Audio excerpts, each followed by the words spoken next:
Hi, I'm Elizabeth Spievak. And hello, I'm Mike Burke, and you are watching the Break It Down show.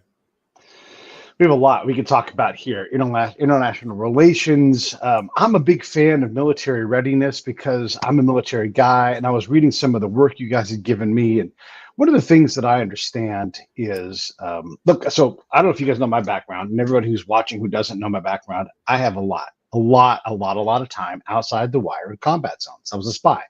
And so I know that like people who have a lot of rank are adorable and they say, amateurs talk tactics. Here is the problem with that. If your policy and if your theory are in no way tethered to the tactics on the ground, you cannot advance your theory, your strategy, your tactics, right? And so what even is readiness? And when you write a paper about readiness and you've got a general and you've got a political advisor, and you have these people that are super high level and no one's ever been on the ground and been like, none of that reflects what our policy is. Like if you don't get a policy win every day on the ground, you're losing. That's what Pete would say, because I've looked at this stuff, right? If I write a report that impacts policy and no one above, say, the battalion or brigade level ever believes it or gets it, you're losing, right? Because you can't communicate, hey, this isn't working. We can't improve this ground level thing. So I wanted to start with policy, if you guys don't mind, and talk a little bit about readiness and everything. I mean, one thing I can relate it to, like having not actually served in the military, but my mother was a school inspector. And one of the things that she said is that you would get these people who were great teachers back in the 1970s or whatever. And so they did have all the experience. And I can imagine the same thing is true for brigadiers and generals and so on, that they really did have the experience. But it's been a long time, right, since they were there. And if they do have a fresh memory of the combat world, or what life was like, then it's a very different reality now. And maybe they don't have a clear memory. Maybe their memory is completely suited to something different. And certainly what I've noticed as somebody who was brought in from outside intelligence circles to kind of look at intelligence, is that you have people who are pushing an ideological agenda that they don't understand. They might think that, okay, we've got maybe some eccentrics, but basically their hearts are in the right place. They might have some wild ideas, but we can rein them in. And they've been welcomed into the bosom, certainly, of the UK military in a really scary way, and possibly the US as well. I mean, my focus is the UK, although I'm kind of extending into US analysis as well. I mean, for example, we have essentially the head of the armed forces in the UK now advocating for radical critical social justice, in the colloquial term, woke ideology. And at a time, it would be one thing if this was happening in the mid-1990s, where the Soviet Union has completely dissolved and China is looking like it's heading in a liberal direction, right? Where things weren't as dangerous as they are right now. But right now we have an increasingly bellicose China, potentially gearing themselves up for war with Taiwan. We have a Russia who, if we are not at war with, we're actively supporting the Ukrainians in war with them, who are threatening nuclear weapons against us, and certainly have a massive arsenal at their disposal, even if quite a lot of it doesn't work. So it's, very arguably, I think it's a very clear case to say that this is the most dangerous period in terms of international relations since World War II. I don't think we ever got this close during the Cold War. Right. Certainly the Soviet Union were more powerful then than Russia are now. But, Russia still has enough nukes to wipe out the planet. And instead of really focusing on what we can do to get ourselves ready for a potential war with Russia or a hot war with China, should things go south in the Pacific, or should Russia, push on into Romania, Poland, Slovakia, one of those kind of Eastern Bloc countries that we know that they're after. We're spending an awful lot of time and money worrying about gender diversity or whether we have the right ethnic mix-up in our armed forces, which presumes that the only reason that we don't is because of racism, which is, like a very silly way of analyzing things. It might be one variable among many. But as someone who's an outsider to the kind of intelligence and military thing who's being brought in, just what the hell is happening? Yeah. Like why are we focusing on this now? that is a premise. And you know, when I think about the basics of what the military does, I think about the sergeant major. Who you meet, and he's Sure. like, "Are you deployable? Are you portable? Are you these very basic things? Can you take a battalion and put them 5,000 miles away within, say, 14 days? No? Okay, well, then let's start on that. When they get there in 14 days, are they capable of doing their job? No? Oh, okay, we'll work on that. And these are like the very basic things. This is what I think about with readiness, right? Like, and so we take my job, for example, Sure. counterintelligence. We have like Right. 150 intra disciplines. Now, you can't be good at all of them, but you Right. have to be able to train these guys to do things. And a lot of our stuff is cross-cultural, cross-language, everything. I promise, as soon as we get to mastering a lot of this stuff, we will worry about how shitty we are to one another, right? We will work on that. In the meantime, can we put rounds on targets? No? Okay, well, then let's work on that. No, but see, like for example, in the RAF, the Royal Air Force in Yeah, the United Kingdom, all of that's gone basically out of the window. I mean, maybe it's secondary or territory or something. right. But in the RAF right now, you have recruitment where we've got leaks that nobody's denying. So this is kind of basically acknowledged. Right. In which the admissions for like you have like an admission test whether you have the intellectual or mental aptitude to perform the role, where they're Sure. being suspended for people who are female or who are an ethnic minority. So you sail through. If you're a white male, obviously you have to go through those tests. But if you're not, if you're an ethnic minority, you sail right through. I mean, what are we thinking? Yeah. At any time, for any military anywhere on the planet, what are you thinking? But at the most dangerous time since, arguably since the Second World War, what is going on?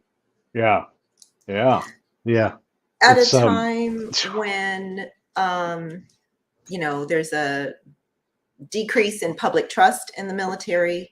Yeah. We're lowering the physical requirements, the qualifications, in recruiting, or certainly enrolling people who are known to have long-term medical issues, whether that's mental health or physical health issues.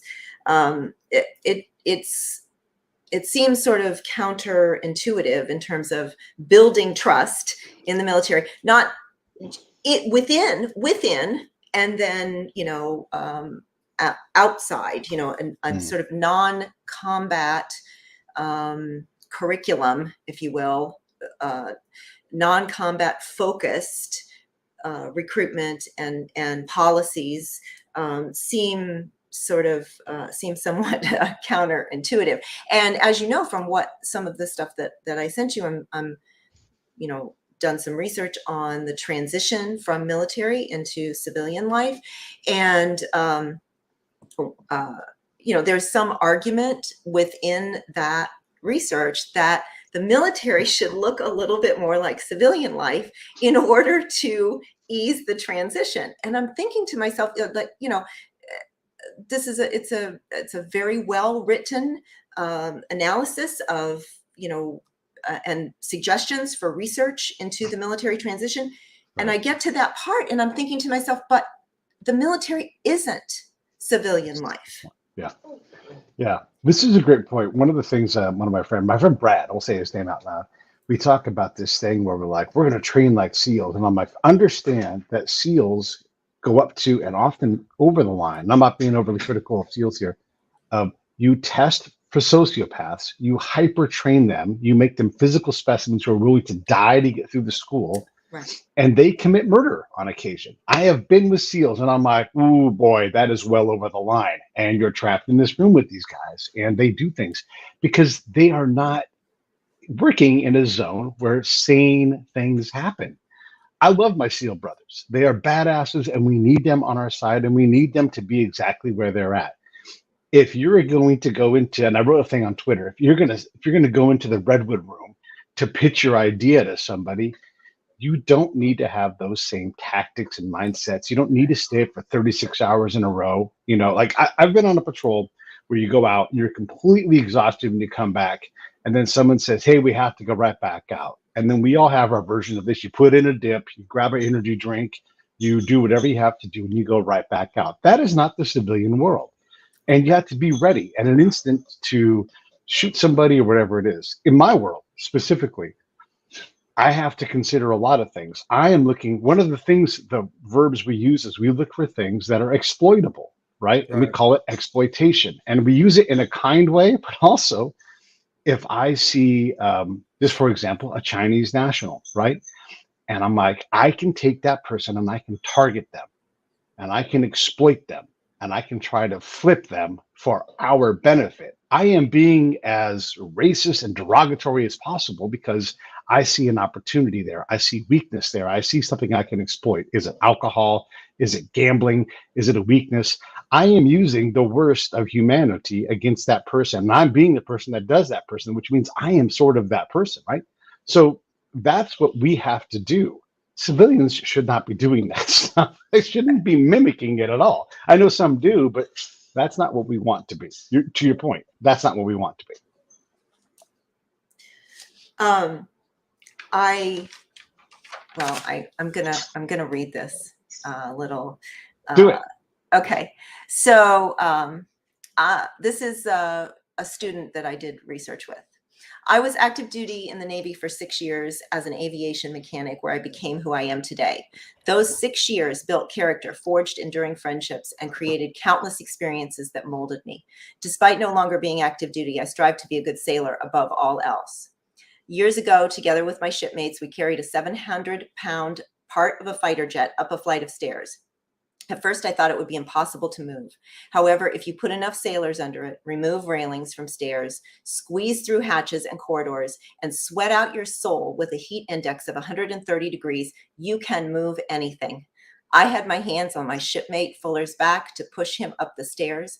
One wrong step by anyone, it would have crushed us all beneath it immediately. As we pushed each other on, we pushed away doubts. With every sailor working in unison as brothers, we got that part where it needed to be. And isn't that the underlying ethos of the military, be it the British military or the American military? Brothers, sisters, togetherness, like not the sense of individualism or how you're different from people, but the sense of how we are the same thing, where we're functioning as a single unit. Isn't that what's important? Right. And yet now what's being drafted in, even by the likes of Mike Milley, who's bringing in stuff like white rage and all this kind of stuff, we're beginning to focus now on differences. Like some of the reading material for the United States Navy is How to Be an Anti-Racist by Ibram X. Kendi, which talks about how the reason why there are different outcomes between groups is all to do with racism, and as if there are no other variables. Right. Why are we focusing on differences here? What is this going to achieve? I don't know. What's going on? I don't and know. how do you go from being? But if I may ask you a direct question, as somebody who's served in the United States military Sure. and been in intelligence as well, so fairly near the kind of the more kind of intelligentsia kind of level of things. How did they go from basic United States military training in the 1970s and the 1980s, which would have emphasized this stuff, into letting this kind of bizarre, divisive, identitarian stuff come in? How did that happen? I haven't a clue, and I don't mind the military changing and evolving with the times. Like that seems appropriate to me, right? And look, one of the things I love to say when my peers bellyache about women being in combat, and I'm like, where you been, man? I've seen girls on 50 cals up in turrets and shooting. They can handle that shit just fine. Like get over it. And if we're going to hold women to a different standard because men go into combat and they get promoted ahead of them, we'll get over it. We're America and you can serve, and so you can go get shot at. So I'm super, we'll call that progressive about that, right?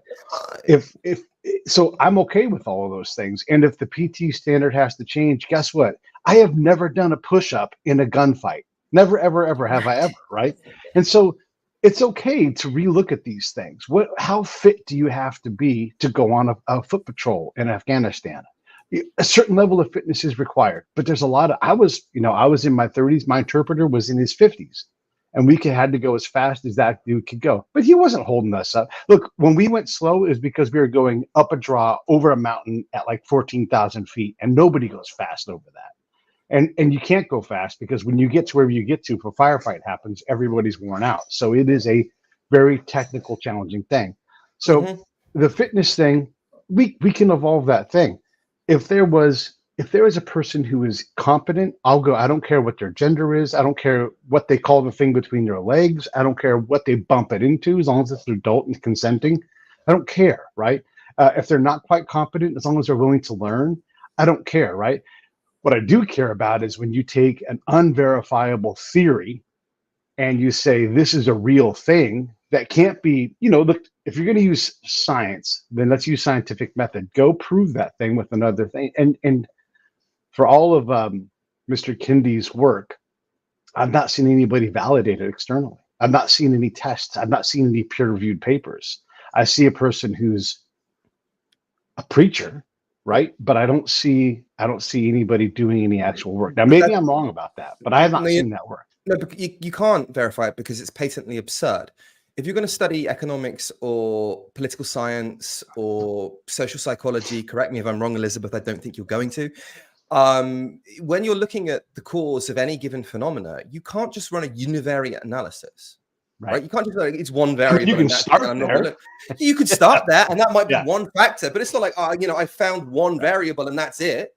Yeah, that's obviously stupid. And anybody, that was the first thing I learned back in 2001 when I was an undergrad. Right. Like as an undergrad, you were in 2001, you were supposed to know that, right? Yeah. In your first semester. So when it goes to readiness, these university professors, how do they not know this? Well, they know it. They know it, right? And so there has to be a correcting action because it's not tenable. You can't not focus on the mission for very long, right? And like you said, there's all these potential things. If the doomsday clock is moving ever closer to nuclear war, right? At some point we have to say, and by the way, one of the rolls of the dice in this current conflict with Russia, and since we hate Russia with all of our passion, we must destroy Russia. One of the outcomes is that Chechnya is like, woo, we've got a nuke. Well, yeah. I mean, that's a legitimate thing, right? Because they're going to be like, Dagestan as well, right? Right. These guys are like, we're wobbling over here. Let's go get us a nuke, right? Like, that's a real thing. I'm not saying that's going to happen, but on the matrix of things that are outcomes, those are outcomes right there, right? Like, hey, the nukes are in play for anybody who wants to come get one. And I'm telling you right now, it doesn't take that many people to be dedicated to go get them. You put 1,000 people dedicated, it's going to be terrifying for the people trying to say no, I mean, I'm kind of like going off on a tangent here, or we both are, but I mean, I think that the Russian Federation is done for. I mean, it's going to limp on for a while. And when it breaks up into some kind of modern 21st century warring states period, in which all of these kind of various warlords from Dagestan and Chechnya, once they've got rid of the Kadyrovs of the world, they're all going to be vying for and possibly having quite easy access to nuclear weapons. And then what happens? I mean, now like the Pax Russica is over. The Armenias of the world are beginning to kind of get tetsy, and there's nothing that the Russians can do about it. Right. Yeah. I mean, it's a crazy situation. I mean, the fall of Russia, as horrible as that regime is, and I'm no fan of Putin or the Russian Federation, or the Soviet Union or the KGB, now the FSB who run it. There are going to be awful consequences, and there's going to be a lot of bloodshed following their downfall, right? Because be careful what you wish for. You want an end for Putin. Yeah. And we're not good at picking the next guy. So let's. No, we never have been, have we? Like with the Taliban, that was a great pick, wasn't it? Yeah. One of the other things that I noticed in some of the things that I sent that we might talk about was that the DoD has a extremist guide for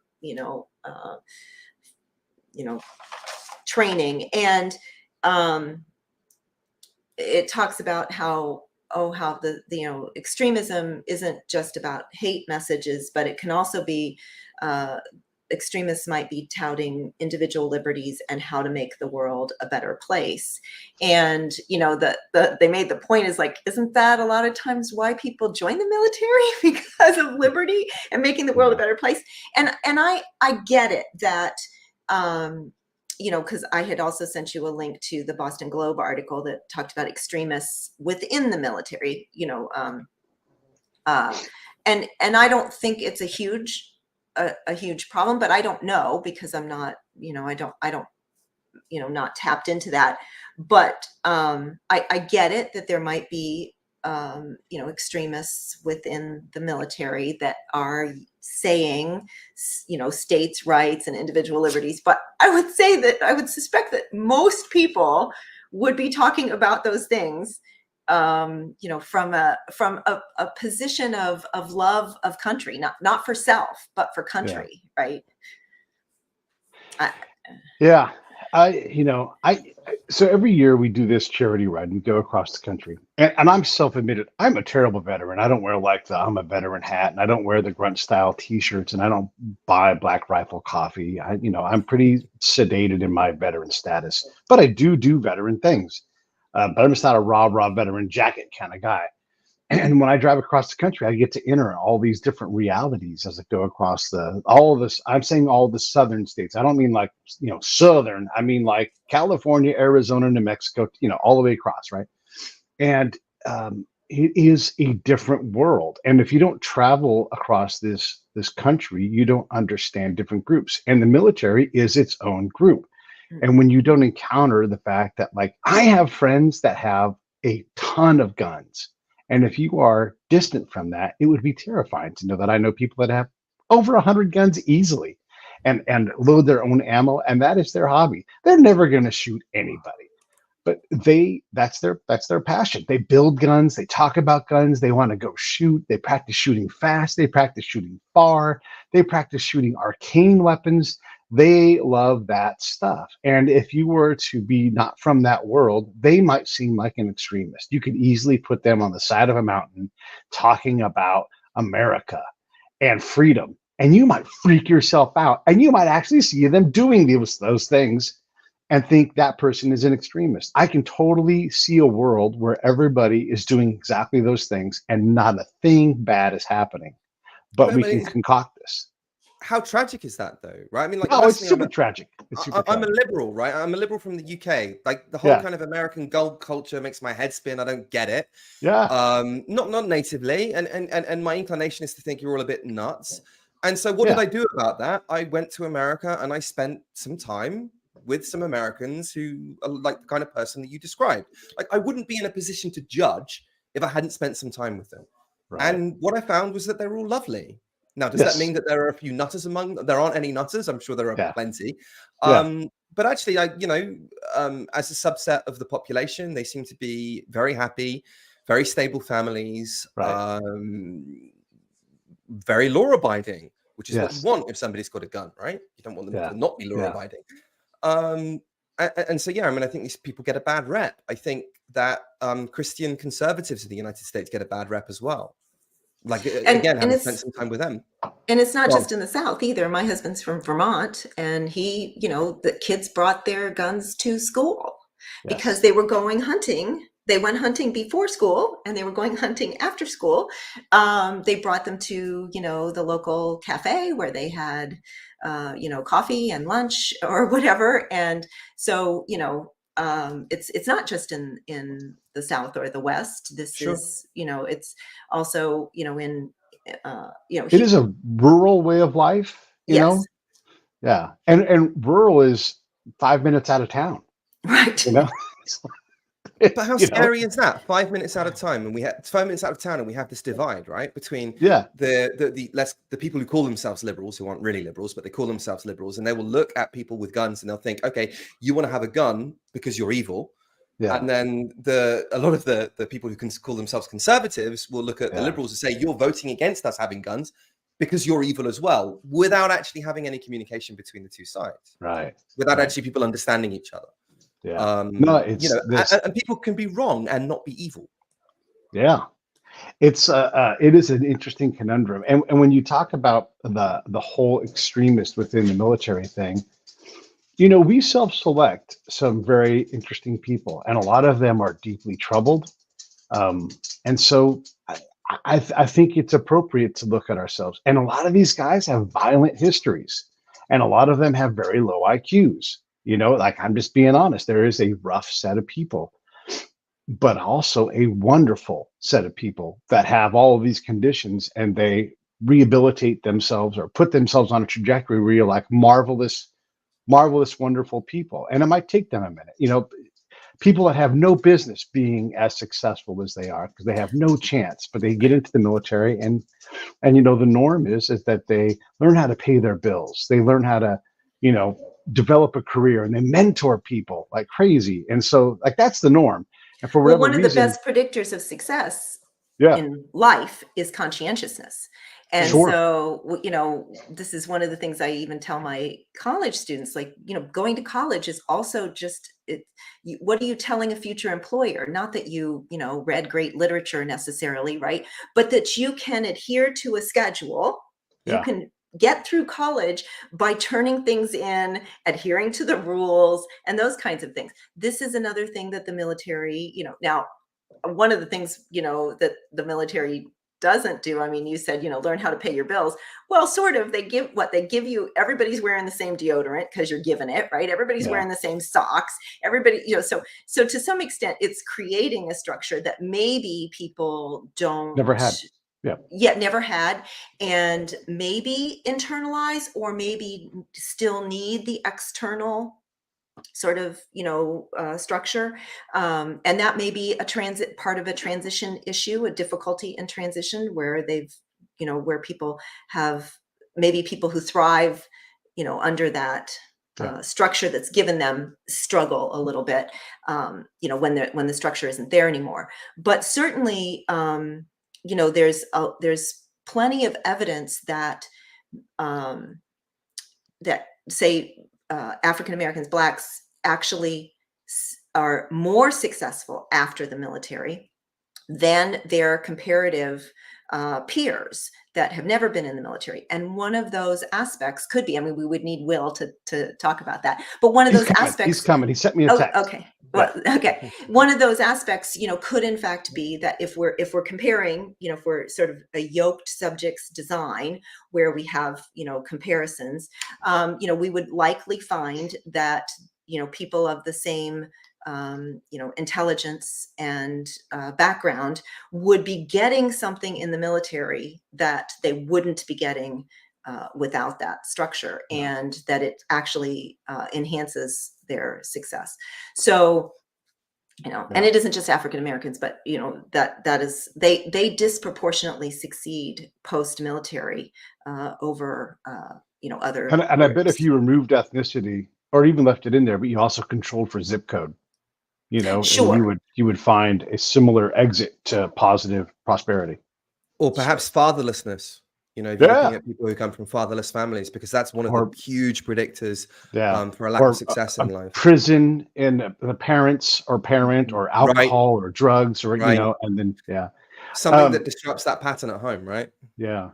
One of the things, and when you read your story about the Navy person, where they were talking about getting that jet engine up that staircase. I mean that stuff.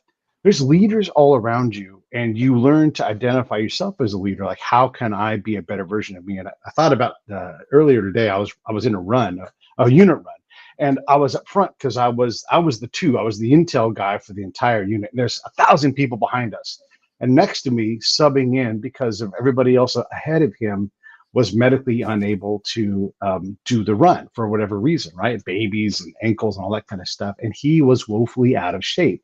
And there's no way he's going to be able to make the run. And it's very embarrassing to fall out from the very front. It's like horrible. And you don't want to let the commander down. So the commander looks at me and says, we'll just call him Jones. No way Jones falls out of this run, Turner. And I'm like, Roger, what do I do about this? And the commander sets the pace, right? And he's not going to set a crazy pace. He's setting a very slow pace. But this guy can't maintain this pace. And I'm thinking, how the heck there's nothing I can do, And so we start running, and he instantly is like huffing and puffing because he can't maintain even this slow pace. And so Turner can't let this guy file out. So I gently place my hand in the middle of his back, and I'm like, I'm going to put my hand here, and I'm going to push you, and do you mind? And he's like, no, please help me. And so I put my hand, and my lower commander, my captain's right behind me. She's like, Turner, take your hand off that guy's back. And I'm like, I got two bosses here, and this guy in front of me outranks you. So I'm going to keep my hand here. And I pushed this dude, and I kept him in the run, at expense to me and my fitness. Right. But I kept him in the run, and he Jones was forever grateful. He's like, I don't know how you kept me in that run. And I'm like, well, we worked on it together, you know?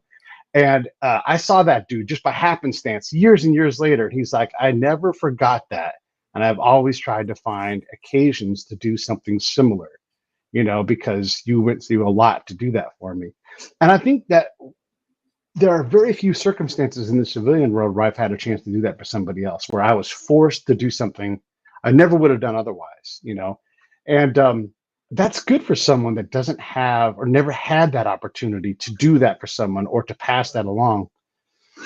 You to know, put the whole over the individual. Right. And yeah, actually, I think there are plenty of opportunities in life, and we often don't even see them. Like you now, and my former student notice those opportunities. I notice them. And I right. think many times I would have that opportunity and I Mhm. don't notice them. I was just reading about a woman, it's very, you know, who was on a subway here in the Boston area, and an elderly woman tried to get off the train, dropped her cane, kind of stumbled, and she didn't even speak English.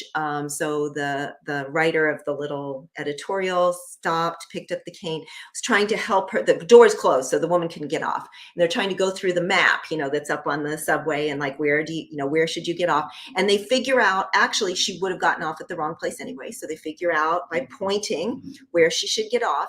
And that was not where the person who wrote the article needed to get off. She needed to get off at the next, at a different stop.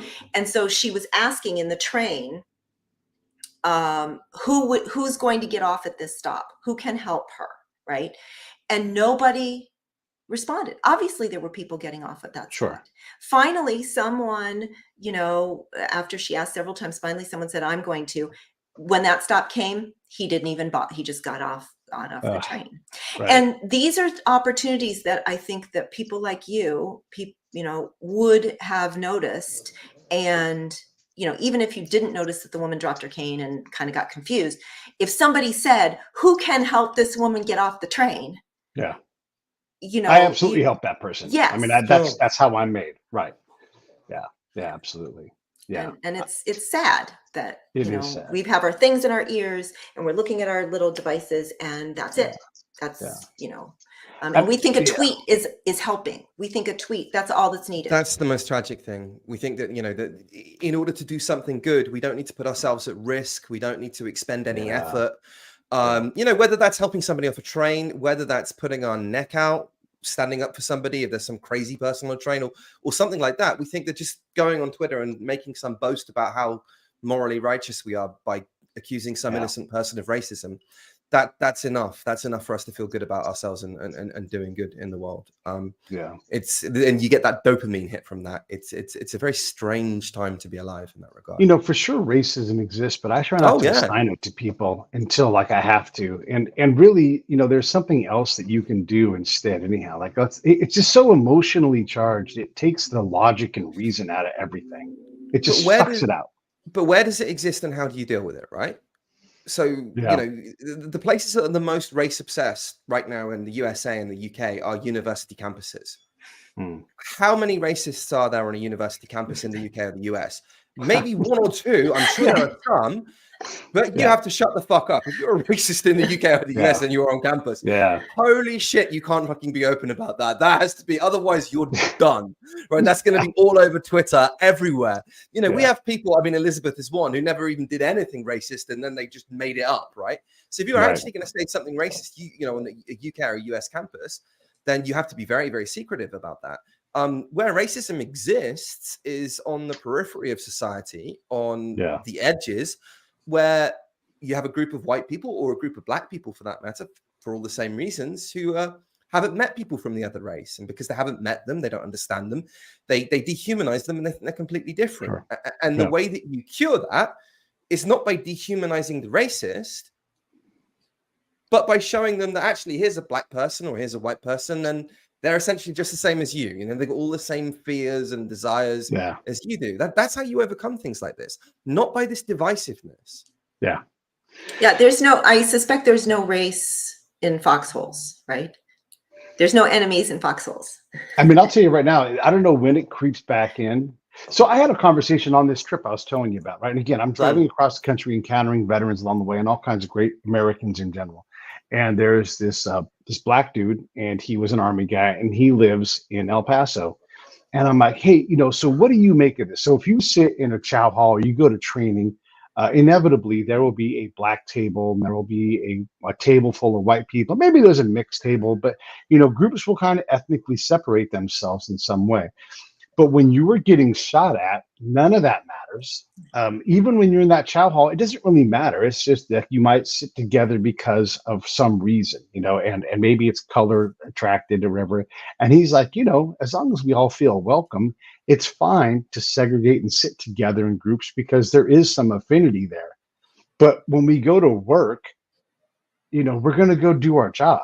And nobody's looking at each other saying, oh, that guy's too black to be smart, or that guy's too Puerto Rican to be this, or that guy's from Ohio, so he's obviously that. I didn't experience that. No, look, I'm in the intel world. We'll stab each other's back for different reasons, but not because of race. Now, I will say this. If you have a heavy accent, that can come off poorly because you're struggling to communicate. In our field, you have to be able to communicate very clearly, and that might come across as a lack of intelligence. But that's not driven by race. That's driven by your accent, whatever your accent is. If you're a goofy Southern guy who talks like a goofy Southern guy, you're going to be struggled to be taken seriously, and that same thing for the Puerto Rican guy who can't shake his accent. It's like, hey, you are really hard to understand, Right. So yeah. When I lived in the South for a while, and there was a whole it took me probably a year to figure out if I didn't know the topic of conversation of my students, I couldn't follow the conversation. And then I moved to New England, same problem. Yeah. If I didn't know the topic because of colloquialisms and accents, a combination of things. Yeah, absolutely. I want to say this too, because this sort of goes to that thing.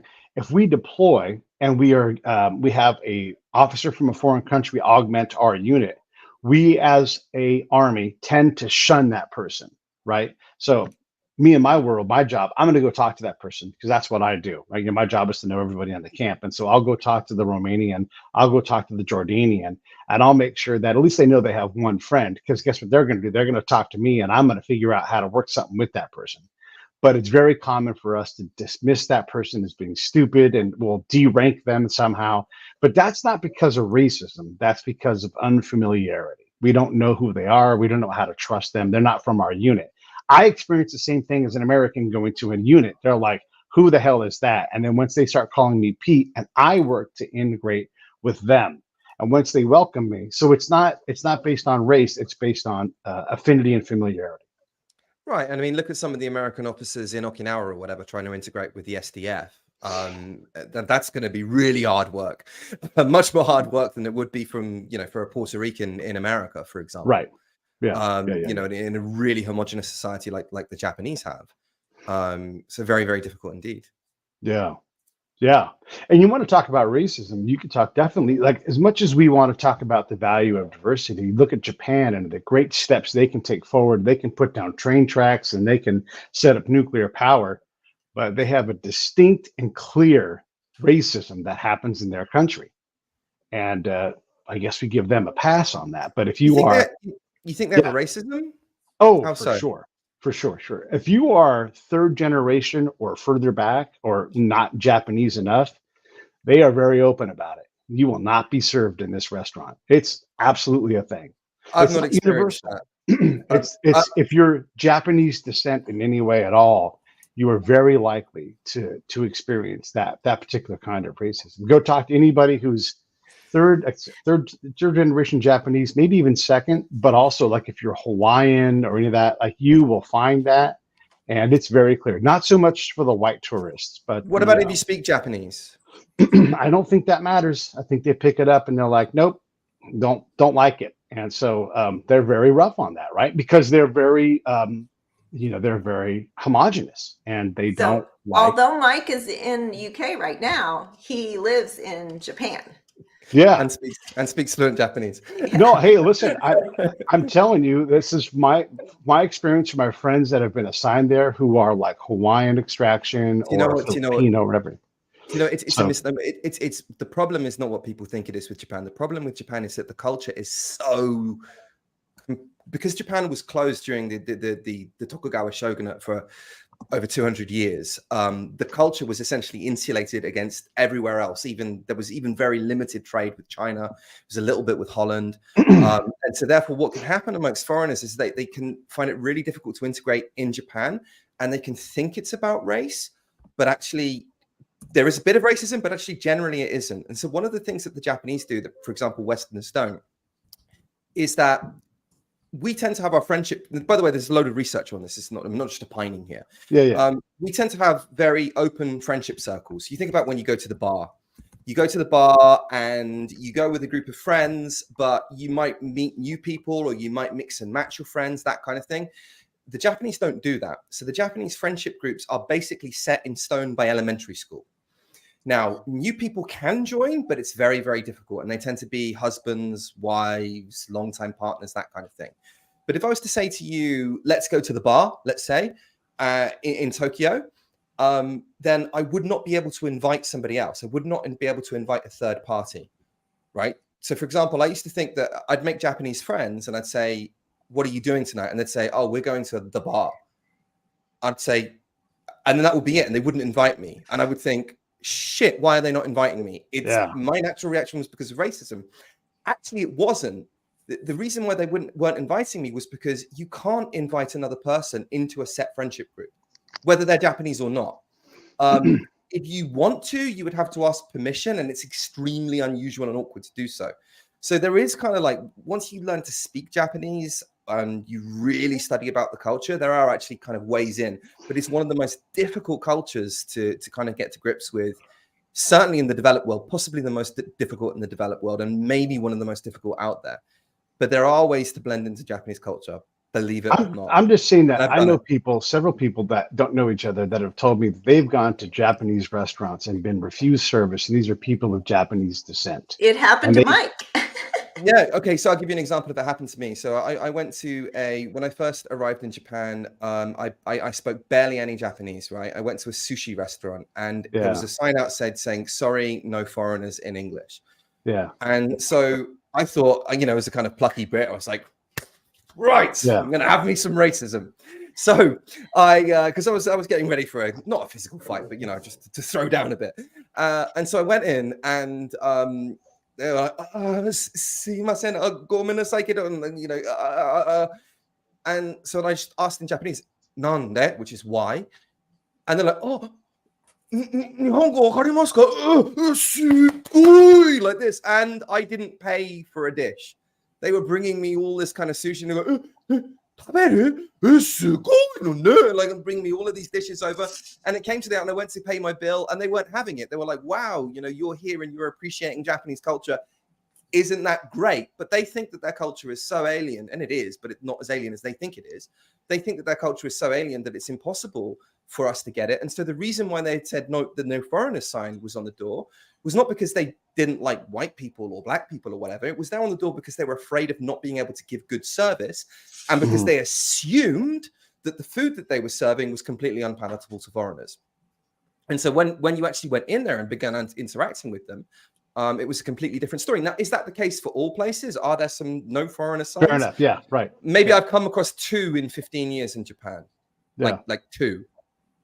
Yeah. Well, and who knows? Maybe my people, had a different experience for a different reason. Who knows, right? And I'm based in Tokyo, by the way. So let's be clear. Right. Yeah, maybe Nagano's would it be the different. same? Yeah, I don't know. Yeah. By the way, look at this. We got Wil Reilly with us. Hey, Will. Hey guys, hello, how's it going? What's up? We were talking about how Black people show up late to TV shows and radio shows and talk shows. No, we weren't. Terrible shame. Yeah, no, I left. Actually, the reason that I'm showing up late is that I left something very white, which is a series of institutional trainings on bias, sexism, and so on. So Oh, as an wow. executive K-State, one of our tenured faculty members, I used to be our ombudsman. I was expected to do this for most of the day and just got out of our lecture hall where this is taking place. It ran long, the new president of Kakpo seems like a good guy, took questions from the crowd, and they were all things like, are we going to get paid more? And it would have been, I actually, in fact, did leave early, but it would have been very rude, almost Japanese style, just to walk out in a suit, like the jacket's over here. So it came to the office and dressed down a bit and so on. So, but glad to be here, guys. The Japanese response would actually be this. Just fall asleep. They do that in Parliament. It's like Japanese politicians on TV, and somebody's giving a speech, and half of the politicians are literally just sleeping. There were plenty of American salarymen doing that here too, because the idea was that everyone who was any kind of managerial person had to be there, and that included people who manage, and great hard job, people that manage like crews of gardeners and so on. So there were guys in the high-lit yellow vests, and we were going through all this stuff about the procurement system that we're using, Civitas and all this, and these people were just dozing. Guys were like playing fantasy hockey on their phones and so on. So this went on. I mean, this has been going on until now. This started at 8. Yeah. So, I mean, they had a breakfast, and then we did 4 hours of these executive sessions, and they had a lunch, which I ended up skipping. I went to the gym, and then there were 3 more hours of this stuff. So anyway, good to be here, guys. Hello. Hey, go ahead. Well, I was just going to say, we were talking about something, and I said, we need Wil here to talk about this. I don't know if you know. So couple things. I do want you all to be able to talk about foreign relations, because I know that all 3 of you, not so much me, but all 3 of you are really, very knowledgeable. But I did want to quiz you a little bit, Wil, if you know anything about this. But one of the articles that I had sent that we might talk about had cited a couple of studies about how Blacks in the U.S. military, African Americans in the U.S. military, actually outperformed whites when they left the military. So when they went to civilian life. So it was the article was about military transition to civilian life, and that Blacks were actually typically more successful post-military, and that is sort of similar to your, if you don't know anything about it, I don't want to, but I was unfamiliar with that research. I just read the little blurb in the it was a citation within the article. I didn't look at those articles as much as I'd like to, but I will say there's actually a whole literature here that's kind of the actual IQ debate, for example, where you get into hereditarianism versus culturalism versus, Ibram Kendi fluff, is pretty interesting. And the kind of lightly racist assumption online that genes play a giant role here doesn't have as much evidence behind it as you might think. And there are all these interesting literatures out there, and this military literature is actually one of them. So, I mean, Black Americans in general perform really well in the military and after the military. Like the U.S. military, if you look at the enlisted ranks, is about 26, I believe, % Black. And Black soldiers, Charles Murray, who's no one's idea of, a flower bedraped hippie, talks about this at length in his latest book, Facing Reality. Black soldiers, when it comes to meddling, tests of physical skill, which isn't surprising, but tests of mental skill, so on, do roughly as well as white soldiers. A bit of hit on the physical, a couple points behind on the mental, but right up there, more medals. So I hadn't known that continued after the military, but it's not surprising. And there's actually a whole lit on Black military IQ, like specifically, like the children of Black service members left in Germany, left in Lithuania. You probably know this. Black and white service members' kids have identical IQs when raised outside of American Black culture. And people have tried to argue there's a selection effect for either the Blacks or the whites in the Army. But if you've ever been recruited for the Army, it's a pretty low one. I mean, like the cutoff to get in the Army is like an IQ of 79 and no felony. So, I mean, no offense. I mean, Pete was a military man, great warriors in the Army. But it seems like that kind of idea of just the goal is to be the best. There aren't a lot of excuses. Your color is green. There's not a lot of focus on racism. That seems to work really well on both African Americans and Southern whites, who are another huge chunk of the military. Latinos as well. Like the fastest English language training that I've seen work in America takes place in the U.S. military in the enlisted ranks. So that's not very surprising. It's good to hear that goes on in private civilian life. Yeah, that's interesting, not entirely shocking. The business world, certainly academia, I think has a lot to learn from the military in terms of the idea of making people resilient instead of vulnerable. You know, races, you've got all these, I mean, you literally have all these killers of different races and they live in a barracks together and they don't necessarily like each other, but there are all these, you follow the rules, you get along, you go run in the morning, and that's it. And in fact, you see substantial improvement on what are basically academic tests. Like when people take different variations on the ASVAB to go up in rank or for whatever reason. I mean, so that it's a positive literature. I'll say that. Should we talk some international relations? Sure. If you want Kick us off. What do you want to get into, Mike? What I'd be interested in getting into is how Russia are pushing critical social justice agendas within the US, for example, and the flip side of that, which would be pushing the kind of whole MAGA thing as well. I don't know if you have any thoughts or feelings on that. Boy, that's fun. So, like, it's fun, isn't it? I can give one quick comment and then shut up for a while because I just talked for like 2 minutes about like IQ in the military. But like one thing that Russia and some of the other East Euros seem to be doing is positioning themselves as kind of an alternative to wokeness. I don't know if you guys saw this. Very much so. Yeah, I think that might be exactly what Mike was referring to. But like Russia is building a village for American conservatives that want to get away from social justice. Like they're arguing that they're saying they're going to build something like 700 units. You can Google this, like Russian anti-woke village. And if you're an American who's tired of the 55 genders and so on, Russians are talking about this on Twitter and Facebook right now. You can come to Russia. And this follows, of course, you know, Tucker Carlson and all these conservatives going to Hungary and, you know, geeking out over Orban and the, you know, beautiful blonde coffee servers that are wandering through these meetings and so on. So, I mean, there is that idea of they're doing it right over in Eastern Europe. Meanwhile, all the demographics are locked up in old people's homes and, you know, the kind of Potemkin village. You don't get to see that, right? Yeah, 30% of the population is made up of alcoholics. I mean, like, if you actually look at other countries, like, there's a lot to be said for the freewheeling U.S. model. Like, there aren't a lot of motherfuckers moving to China. And I mean, these days, you know, Allen Iverson lives there, like you sometimes can. You know, so it's just there are a substantial number of people that still live in caves in China in the southern countryside. So we can recognize, okay, we're taking things a little too far on the left side of the fence here without wanting straight up murderous dictators as the heads of our nations in the West. You know, the position to the left of Vladimir Putin, I think, can be fairly staked out. The ones living in caves in South China might actually be the lucky ones, considering they're looking at a complete collapse with all of their energy imports, with all of their fertilizer imports. You know, China's headed into a whole world of pain. Meanwhile, in terms of kind of like Russia trying to set itself up as being, I mean, you've got Vladimir Putin who's trying to present himself as this kind of Orthodox Christian leader while the whole of the West is collapsing into kind of moral degeneracy. And this is very much something that they're playing on. So, for example, they're hitting the Ukrainians, you know, most famously Odessa. They're hitting the grain exports or trying to hit the grain exports coming out of Ukraine because they want to create famine in the third world, which will lead to a huge migration of immigrants into Western Europe, the United Kingdom, and America, which will trigger all kinds of right-wing social talking points and cultural issues, which the Russians hope will somehow destabilize these governments and replace them with right-wing ones that are more open to the Kremlin.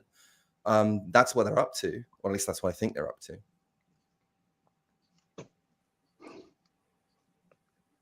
Yeah, the Russians are up to something. Well, the other thing, I mean, if you do you know about the Internet Research Agency, the IRA? Do you know about, not the Irish Republican Army, the Russian IRA? Do you know about them? Oh, that sounds wonderful. They're just like the Russian troll farm. So they're like putting people in in 2019 and 2020, they had this huge, right before kind of the death of George Floyd, they had this, they were pushing people in Ghana who they didn't know that they were working for the Russians, but they were working for the Russians, these kind of troll farms that were just there literally pumping out Black Lives Matter themes all over the internet in order to, you know, just that they saw the Soviets are really good at this, right? Before the Russians. They saw a massive kind of wedge that they could, you know, a cleavage that was already there in American society, but they saw like a wedge that they could drive in, and they've been really good at driving that wedge in. And they don't even do it with like some of the intelligence. Like there's this huge misnomer. Like if you're from somebody who's outside of intelligence, who's never looked at it, you think that like Russian intelligence is like has really high operational security and it's really smart and these guys are really, really clever. Whereas it's not really. They see a weakness and they just throw enough shit at the wall and hope that some of it sticks, and a lot of it does. And so they've been really good at driving these wedges in American society. And it's worrying, right? Yeah. Yeah, the amount of sheer bot content on the internet, I do think is something that people generally underestimate. And this is a real story that I'm about to tell. But today, so there are a series of OnlyFans models that have started posting on some of my threads on Twitter. So I'll say something very serious, like we should continue the Ukraine war, but reduce the pace of aid. And someone will post underneath it, do you want this coochie? And I actually responded to one of these people today, Debbie, as a joke. And I was like, no, I probably don't. You're a little young for me. And also, I strongly suspect you're a Chinese man in a room full of computers in like Guangdong province. And Debbie messaged me and was like, no, I'm actually not. You seem like a funny guy. I'm a housewife in Austin, Texas. But I am one of like 20 people that does this. Like, I would give you my number, but I think you're in a relationship. But be aware that almost all of these people are manipulated bots, and a lot of them are Chinese. You know, DM me back if you want. And like the picture was like her little cousin or something, like they had an arrangement. But I mean, it was just most of that content, like it's not actually a girl that likes you. I think all of you guys already knew that, but it's not actually someone with stock or crypto advice. And I'm not at all surprised that like the big BLM accounts are just posting the stupidest imaginable stuff, like almost jokes. Like the phrase "picnic" comes from the line "pick a nigga to kill" during the period of racial violence, is something I once saw on Facebook. I can imagine a Russian just making that up. Like, these fools will believe anything. The blacks versus the hillbillies in the South. You know, so that is a reality, that much of this content is mass produced, just as you can mass produce anything else. Pay people $10 an hour literally to make memes. So the Russians are a little bit cleverer than that. They're a little bit more clever than that. So they used to do that. And then people would look at their language and they'd find out, no, this is clearly not written by a native speaker, or something was clearly not spoken by a native speaker. And people would just laugh at it. And so now what they do is they find genuine Black Lives Matter posts, like really extreme ones using kind of Southern twang or whatever language they are, and they just repost them through like all of their various different social media accounts. So they're authentic posts. They're just being reposted in order to create division. So they're a little bit smarter than that. So they've moved past kind of Bob's and Vagine level stuff. Yeah, you know, because there were so many, like, if you know, around about, certainly during the Ukraine war this time round, you've heard some kind of like leaked stuff from American intelligence, which is just like, hello, we are doing this to help with the Washington's interest in these thick kind of accents. And you're like, that's clearly not anybody from Washington. But then again, that doesn't matter if it's for domestic consumption, right? Because Russians who speak broken English might not be able to pick out a Russian accent versus an American one. But certainly there were lots of people laughing at that. And so what they've been doing on Twitter and on Instagram is actually looking for authentic posts that they can seize on and then just reposting them. Interesting. Yeah, I mean, that's funny.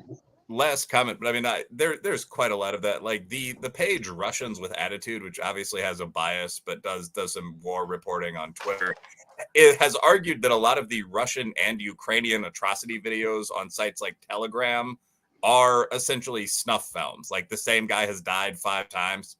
So there are people going into basements and filming this. It's very realistic. They release it. It's a Russian or a Yuki atrocity. You know, the next day they make another one. I have no doubt that's true. And this is prior to the era of the very sophisticated deep fake. So, I mean, like all of this, a great deal of what we see just isn't real. And it's important to keep that in mind. It's deep fake, bot farms. It's, you know, my new homie from Austin. It's, you know, the basement in Ukraine where they're filming killings and fake rapes, as disgusting as that is, and so on down the line. Or some of it is 100% real and taken from a conflict 10, 15 years ago, somewhere else in the world, right? Another one they were caught with was, this was a few years back, where there's a video game. It doesn't even look that good by today's standard, called Armor 3. And somebody was passing off footage from this video game as being like real war footage, and people were actually falling for it even back then. Yeah. So you know, it's really easy to trick people. I mean, people go in with an idea. You know, they go in with their ideological bent. I mean, for me, for example, I clearly want the Ukrainians to push back the Russians, and so I know that when I jump on Twitter or whatever, I know that I have that filter, that I'm going to look for stuff that backs up the conclusion that I've already made, which is that Ukraine is going to win, and I have to keep that in check. And anybody has to, if you want to be somebody who understands what's going on in the world, you have to be aware that you have those biases. Nobody doesn't, and you have to keep them in check. Hopefully I do. I don't know. One of the things I've learned along the way with all the stuff I've done is affect beats effect every day of the week. And so you can put a bunch of posts up that don't do anything and think you're winning. But if you can focus on race, like we talked about earlier, you get that emotional hit, that affect. Boy, oh boy, you can drive people in any direction you want. You gotta learn to find which button makes the affect you want. But if you figure that out, and race is one of them, you will get people to go in a given direction reliably over and over and over again. So as somebody who knows about intelligence, you know that the Russians have known that this is the right button to press in America since the 1960s. Since the 1960s, they've been running this stuff, and they've just got better and better and better at it. Now they have robots and robots for robots and everything else. Yeah, it's a wild game. What do we want to close on? Everybody should get their final thoughts out. So, because I've got to go doing the next thing myself. So, let's start with you, Mike. What do you want to close on? I don't know. I would like to close on: be aware that you will have biases and that those biases are going to be pressed. That at the moment it's hard to avoid Russian propaganda. And if you don't think you're falling for Russian propaganda, you probably are on some level. Yeah. And by the way, I include myself on this. I think I've been taken in by it at some points in my life. So yeah, keep yourself in check. Be how I'd finish. Elizabeth. So Mike sort of stole my psychological thunder there, right? That because this is one of the things that we harp on is that none of us knows as we go through our daily lives. We really, you say you check yourself, and we really aren't capable of that most of the time. We don't have the cognitive resources to do that. But I guess what then, given what Mike just said, and again, we talk about that a lot on our podcast, but, I guess I would say that, the same should go, with the military, right? That, that we need to be checking our biases on both sides, and that includes the people who are making plans and for keeping things the same, and everything's got to be the same in the military. That people advocating for change, that we there's good and bad in, as we started off this podcast, there's good and bad in all of those